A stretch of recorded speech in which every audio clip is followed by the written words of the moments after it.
Hi friends, welcome to Tales by Lucky channel. ఈరోజు అయితే నేను లక్కీస్ కిచెన్లో పిట్టు వీడియో చేశాను. ఆ పిట్టు వీడియో ఎలా చేయాలో మీకు ప్రాసెస్ చెప్తానన్నమాట. ఆ వీడియో కూడా పెడుతున్నాను. ముందుగా అయితే నేను ఒక గ్లాస్ బియ్యాన్ని తీసుకున్నాను. గ్లాస్ బియ్యాన్ని తీసుకొని కొంచెం స్టవ్ మీద బండలు అయితే పెట్టుకొని మనం దోరగా వేపుకోవాలి. వేపుకున్నాక అవి చల్లారాక కొంచెం రవ్వగా పట్టుకోవాలి. రవ్వగా పట్టుకున్నాక మిక్సీ అయితే వేసుకొని ముందుగా నేనైతే 1 అవర్ అయితే నానబెట్టేసుకున్నాను.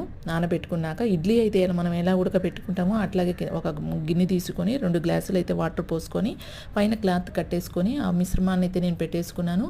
పైన గిన్నె పెట్టేసుకున్నాను. ఒక 20 నిమిషాలు ఉడికితే చాలన్నమాట. ఇప్పుడైతే నేను ఉడకబెట్టేసుకుంటున్నాను. ఉడకబెట్టుకున్నప్పుడు 20 నిమిషాలు ఉడికాక మనం గిన్నె మూత తీసి చేతికి కానీ తగలకుండా ఉంటే మాత్రం ఉడికిపోయినట్టు అనమాట. గ్లాసు బియ్యానికి 1 గ్లాస్ పెసరపప్పు. ఈ మిశ్రమం ఉడికే లోపల కూడా నేను పప్పు కూడా ఉడకబెట్టేసుకున్నాను. పప్పు మెత్తగా ఉడకాలి, వాటర్ అయితే అసలు ఉండకూడదు అనమాట. దీంట్లోకైతే 2 గడ్డల బెల్లాన్ని అయితే నేను తీసుకున్నాను.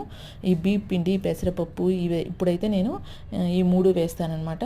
ఇప్పుడైతే బీప్ పిండి అయితే ఉడికిపోయింది. మనకి చేతి తగలకుండా అట్లా ఉంటే మాత్రం ఉడికిపోయినట్టు అనమాట. ఈ బీప్ పిండి, పెసరపప్పు ఇవన్నీ నేను బెల్లం వేసి బాగా కలిపేస్తానమాట.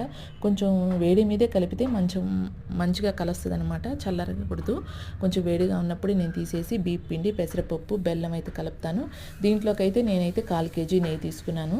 నెయ్యి వేసుకుంటే మనకి ఇంకా టేస్ట్గా ఉంటుంది. పిల్లలకి బాగా హెల్తీ ఫుడ్ కాబట్టి పిల్లలైతే మనము అప్పుడప్పుడు నీరసంగా అట్లా ఉన్నప్పుడు, పెద్దవాళ్ళు కూడా మేము కొంచెం నీరసంగా కొంచెం అట్లా ఉన్నప్పుడు ఈ హెల్తీ ఫుడ్ చేసుకొని తింటాము. దీంట్లోకైతే నెయ్యి కొంచెం మరిగించబడుతుంది కాబట్టి అప్పుడైతే మేము పొట్టు పెసలతో చేసుకునే వాళ్ళం అనమాట.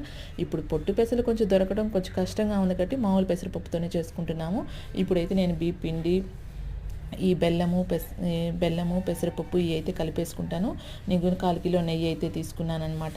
ఈ నెయ్యి కొంచెం కొంచెం పోసుకుంటూ కలుపుకోవాలన్నమాట. గెంటితో కలపడం కొంచెం కష్టంగా ఉంటుంది. అందుకోసం నేను చేత్తో అయితే కలుపుతాను. ఈ బాగా కలిపేశాక బౌల్స్ లాగా చేసుకుంటాను. పిల్లలు అయితే బౌల్స్ లాగా చేసుకుంటే మంచిగా ఇష్టంగా అయితే తింటుంటారు.